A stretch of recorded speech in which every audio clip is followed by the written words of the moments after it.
Ya, Ustadz boleh. Aher, Masya Allah. Nah jamaah ini adalah bagian yang paling ditunggu-tunggu nih. Karena sekarang kita masuk ke segmen Tanya Dong Ustadz. Kami semua tanya dong Ustadz. Nah pertanyaan dari jamaah yang pertama dari Instagram @ino_pimi. Assalamualaikum Ustadz, saya pengen setiap membaca Al-Quran, pengen deket sama Al-Quran Ustadz. Apakah kalau saya baca Al-Quran di HP harus pakai wudhu juga Ustadz? Apa bisa langsung? Dan apakah jika HP yang sudah terinstall di Al-Quran lalu dibawa ke WC apa boleh Ustadz? Atau harus ditinggal di luar WC? Nah gimana nih Ustadz Maulana? Jadi kembali ke semula. Handphone itu ya tetap handphone. Namun ketika dia sudah ada aplikasi Qur'annya, ketika membuka aplikasi Qur'an dan Al-Qur'annya utuh, maka itu berubah status menjadi Al-Qur'an. Nah, Al-Qur'an. Jadi pada posisi mau membacanya, memegangnya pun, dan kalau memang aplikasi Qur'annya kan karena gini, kadang-kala ringtone-nya ya, bunyi panggilannya itu suaranya Allah Akbar, adalah Allah ya, Akbar gitu sebaiknya jangan misalkan. dibawa ke Kamar dalam mandi. kamar mandi Mm-mm. atau di silent aja. Nah, dalam Al-Quran itu kalau di handphone itu memegangnya kalau memang sudah berubah jadi status apa Quran, maka dia harus ada wudhu. Makanya berwudhu dulu baru buka aplikasinya.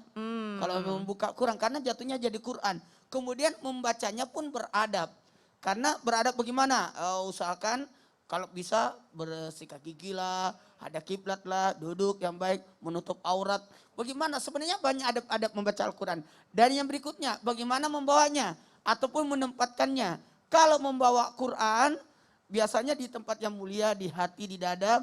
Kemudian kalau menempatkan Al-Quran pada posisi rak-rak buku, maka Al-Quran harus bagian di atas. Nah, termasuk tulisan Quran pada posisi pada biasanya hiasan. Maka harus paling tertinggi. Jangan foto kita di atas, Qurannya di bawah. Oh nggak boleh, jadi itu adalah adabnya. Adabnya. Masya Allah, jazakallah khair. Pertanyaan berikutnya dari hamba Allah. Assalamualaikum Ustadz, minta tolong nama saya jangan disebut ya. Baik. Ustadz, emang bener ya, biar bisa akrab bahkan cepat hafal Al-Quran bisa dengan cara maaf membakar lembaran Al-Quran. Kemudian setelahnya dibakar lalu diminum Ustadz. Katanya ini akan cepat hafal dan membuat kita dilindungi. Mohon pencerahannya Ustadz, gimana nih Ustadz Syam? Baik, dulu waktu awal-awal belajar Al-Quran, SD itu masih banyak mushaf yang hilang pertengahannya. Karena mushaf-mushaf dulu itu waliyatalattaf wala yusy'iran nabikum ahada itu masih dimerahin tintanya. Jadi kok pas baca ayat ini gitu ya surah Al-Kahfi kok hilang waliyatalattafnya. Ternyata dirobek, diambil, dibakar terus abunya ditaruh di air, airnya diminum biar bisa cepat paham Al-Quran. Wallahu a'lam lah itu orang tua kita dulu ya berbagai macam cara tapi kita mau meragukannya mereka doanya diterima gitu ya. Nah, subhanallah. Jadi ternyata bukan karena minumnya abu itu membuat anak-anaknya pandai Al-Quran. Tapi karena orang tuanya luar biasa hebat mendidik anak-anaknya dan juga mendoakannya. Mungkin mereka minim ilmu tapi mereka keimanan kepada Allah sangat dekat. Nah sekarang kita udah masuk zaman milenial. Udah nggak seperti itu lagi caranya insya Allah. Apalagi merobek-robek Al-Quran. Menjadikan Al-Quran tidak sempurna Al-Qurannya nanti. Maka tidak dibenarkan lagi dengan hal-hal yang demikian. Tapi kita jangan pernah menyalahkan orang tua kita kalau pernah melakukan itu. Mungkin karena kurang ilmunya. Tapi kalau sekarang udah ada ilmunya jangan pernah merobek Al-Quran. Kalau mau cepat hafal ya diulang-ulang baca. Paling konvensional caranya, paling tradisional adalah mengulang sampai 40 kali. Jadi satu ayat diulang 40 kali ya. Alif lam mim, alif lam mim, alif lam mim, alif lam mim. Udah 40 masuk ayat kedua. Jadi kalau kita bula raiba fi hudal muttaqin, ulang dari lagi ayat pertama lagi 40 kali lagi. Jadi baca 40 Masya kali. Allah, itu tips dan trik dari Iya. Hafiz Quran langsung. Subhanallah. Adanya Ustadz Syam berapa lama ngafalin?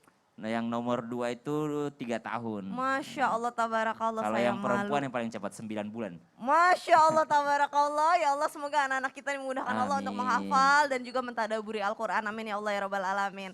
Nah Ustadz Maulana, Iya. ngomongin tentang adab dalam menyikapi Al-Quran. Ya. Itu adabnya banyak banget ya Ustadz ya. Betul. Bahkan ada juga yang suka harus katanya dibawa-bawa supaya itu bisa jadi tameng buat kita gitu-gitu tuh gimana sih Ustadz, mau lagi dong? Nah gini. Buat yang di rumah, saya minta semuanya ambil Quran. Sekarang. Siapkan Al-Qurannya karena insya Allah kita akan praktekkan. Praktek ya? Bagaimana kita memuliakan Al-Quran. Baik, jangan kemana-mana, setelah ini tetap di Islam itu indah. Jamaah! Iya. Oh jamaah! Iya. Alhamdulillah.